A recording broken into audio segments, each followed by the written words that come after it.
ఆ దేశంలో ఉన్న నగరాలన్నిటిలోనూ అయోధ్య అనేది చాలా గొప్పది. మనువు స్వయంగా నిర్మించిన నగరం అది. కోసల దేశాధిపతులైన ఇక్ష్వాకు వంశీయులకందరికీ ఆ నగరమే రాజధాని. ఆ మహానగరంలో దశరథ మహారాజు ప్రజాపాలన సాగిస్తున్నాడు. కానీ దశరథునకు సంతానం లేకపోయింది. వంశకర్తలైన కొడుకుల కోసం ఎంతో పరితపించినా ఎప్పటికీ అతనికి ఒక్క కొడుకైనా పుట్టలేదు. చివరకు కొడుకుల కోసం అశ్వమేధ యాగం చెయ్యాలని నిశ్చయించుకున్నాడు.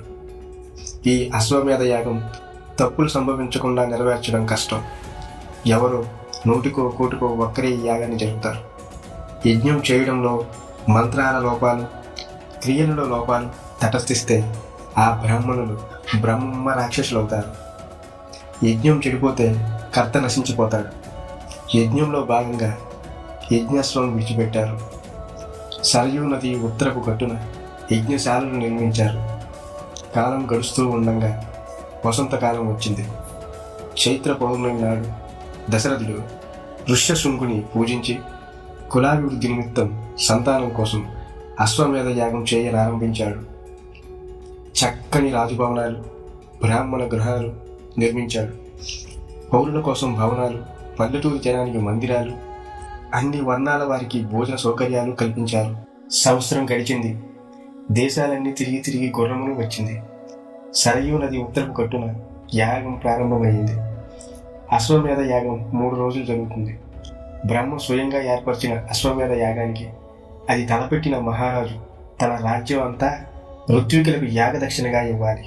అయినా వారు రాజ్యం బదులు 10 లక్షల ఆవులు, 100 కోట్ల బంగారం, 400 కోట్ల వెండి తీసుకున్నారు. యాగం చూడడానికి దేశ దేశాల నుంచి వచ్చిన బ్రాహ్మణులకు 1 కోటి సువర్ణాలు ఇచ్చాడు. దశరథుడు చేస్తున్న పుత్రకామేష్టి హోమకొండం నుంచి ఓ మహాపురుషుడు పుట్టుకు వచ్చాడు. అశ్వమేధ పుత్రకామేష్టి యాగం ఫలితంగా వెండి మూత వేసిన బంగారు గిన్నెలో పాయసం అతనికి లభించింది. పుత్ర సంతాన భాగ్యం కలిగించే ఈ పాయసం భక్షించండి అని చెప్పి అందులో సగం కౌశల్యకు, ఆ సగంలో సగం సుమిత్రకు, మిగిలిన దాంట్లో సగం కైకకు, మిగిలిన ఆ 8వ భాగం మళ్ళీ సుమిత్రకు ఇచ్చాడు. దానివల్ల వారు అగ్నితోనూ సూర్యునితోనూ సమానమైన తేజస్సు గలవారే గర్భము ధరించారు. ఈ విధంగా దశరథ మహారాజు తలపెట్టిన అశ్వమేధ యాగం పూర్తయింది.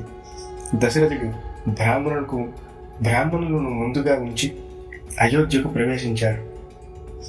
ఉండగా ఉండగా చైత్రమాసంలో నవమి నాడు పునర్వసు నక్షత్ర కర్కాటక లగ్నంలో కౌశల్యాదేవి రాముణ్ణి కన్నది.